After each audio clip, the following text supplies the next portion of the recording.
माझंच चुकलं एवढं बोलून आपण एखादं तापलेलं संभाषण क्षणात संपवून टाकतो. पण आपण मुळात ते संपवतो का? तर नाही. कारण त्यानंतर दोघांच्याही मनात सुरू होतो कधीही न संपणारा कोलाहल. एकमेकांना ऐकू जात नसलं तरीही मनामध्ये ओरडून ओरडून स्वतःची बाजू कशी बरोबर हे सांगण्यासाठी मन पद्धतशीर कार्य करत असतं.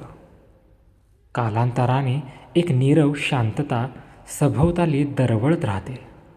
बॅकग्राऊंडला आपापल्या आवडीचे एखादं दर्दभरे गाणं देखील चालू असतं. कधी शून्यात बघत आपण नक्की कुणाचं चुकलं या उत्तराच्या शोधात असतो. पण सर्वात जटिल प्रश्न हाच असतो की अवतीभवती पसरलेली शांतता खोडून कोण काढणार?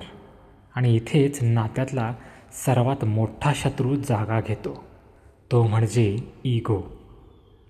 मुळात माझंच चुकलं म्हणत आपण शस्त्र टाकून द्यायचीच कशाला?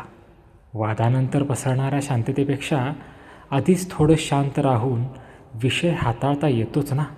चुकलेल्या व्यक्तीला समजून घेणं आणि बरोबर असणाऱ्याचं कौतुक असणं एवढंच कळायला हवं फक्त. कारण नात्यात कोणीही चूक किंवा बरोबर नसतं.